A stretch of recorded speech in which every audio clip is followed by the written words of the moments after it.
Hey up, it's Ollie here. If I could go back and give my younger musician self advice, I'd save myself years of frustration. Some of these would have changed how I wrote songs, progressed forward, and changed how I thought about music completely. So these are the things I genuinely wish I knew earlier. Starting with number one, progress is slower than you think, and that is normal. I used to think I was failing because I wasn't improving fast enough. You know, I'd see people online making insane progress and wonder what I was doing wrong. But one thing I wish I understood earlier is that musical progress is usually way slower than you expect, and that's completely normal. Most improvement, doesn't happen in some dramatic breakthrough moment like we all think it does. It happens quietly through repetition, consistency, and showing up even when it feels like nothing is changing.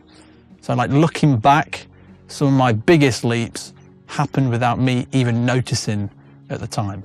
Then one day, I'd listen back to an old recording or watch an old video and realize, okay, I've actually improved. So progress in music is gradual and it feels slow, but that doesn't mean you're failing. It probably just means you're learning. Number two, nobody cares about perfection as much as you do. I obsessed over making mistakes that, let's be honest, nobody would notice. As musicians, tiny mistakes can just feel massive. One missed note, slightly dodgy timing, a phrase that wasn't exactly how you imagined it, and suddenly it feels like the whole performance is ruined. But the truth is, audiences usually care far more about energy, emotion, and connection than technical perfection. That rhymed. Some of the most memorable performances, they aren't flawless, they feel alive. That doesn't mean standards don't matter though. Of course they do, but I spent way too long chasing perfection when I should have been focusing on expression, because performance beats flawless execution every single time. Number three, recording yourself is brutal and necessary because the recording never lies. And honestly, that's why probably so many of us avoid it. The first time you properly record yourself can be proper uncomfortable. And suddenly you hear timing issues, dynamics you didn't notice, tone problems, little inconsistencies across the performance. It can be brutal, but recording yourself is also one of the fastest ways to improve. If you go about it the right way, it forces you to hear what's actually happening rather than what you think is happening while you play. And over time, you get used to that discomfort. You stop seeing recordings as proof you're bad and start seeing them as feedback. Painful sometimes, but helpful, absolutely. Moving on to number four, and this is probably something that we can all relate with in some way, but it's comparison kills motivation. Now, I spent way too much time measuring myself against people ahead of me.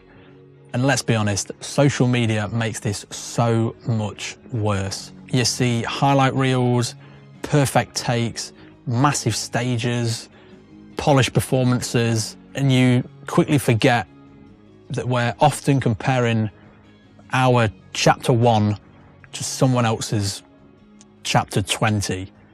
So comparisons can be useful if it inspires you and motivates you, but it can become dangerous when it convinces you you're behind or that you're not good enough. There will always be musicians ahead of you, that's a fact. The goal isn't to beat them, it's to keep growing without letting comparison steal all the joy out of making music.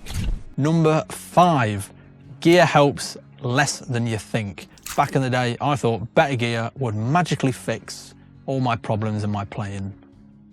And don't get me wrong, gear's fun. I still love instruments and equipment. It's brilliant.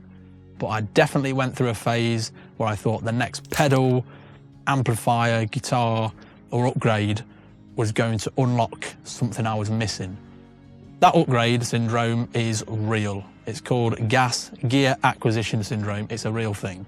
The truth is, Gear can inspire you, but it can't replace creativity, musicianship, or performance. Some incredible music has been made with the very simplest of setups, and some people have expensive rigs that still don't connect with anyone. So gear matters, just probably less than you think. On to number 6. Music is more mental than I ever expected.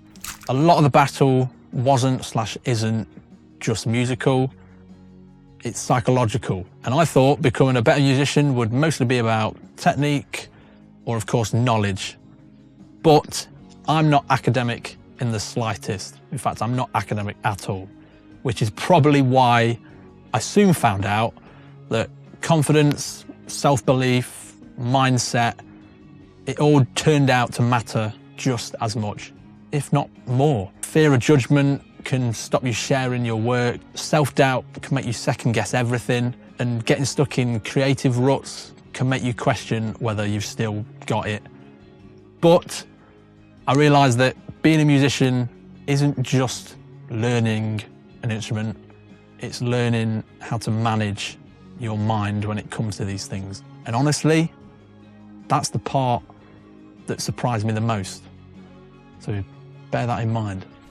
Number 7, networking and relationships matter.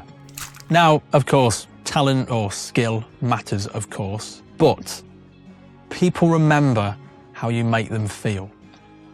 I used to buy into this idea of the mysterious rock and roll genius, the difficult artist, you know, whose talent excused everything. But honestly, I think the era of the rock and roll mystique is dead, for me at least. People want to work with people they enjoy being around. It's that simple. Being reliable, approachable, and supportive, it matters. Encouraging other musicians matters. Showing up and being a decent person matters. And so many opportunities don't come from being the most talented person in the room. They come through relationships. Music might be personal, but careers are built with people. And finally, number 8, enjoy the process more. I thought I'd finally find real enjoyment in music once I got good enough. But once I'd reached a certain level, got better gear, wrote better songs, played bigger shows, the strange thing is the goalposts keep moving. There's always another level to chase.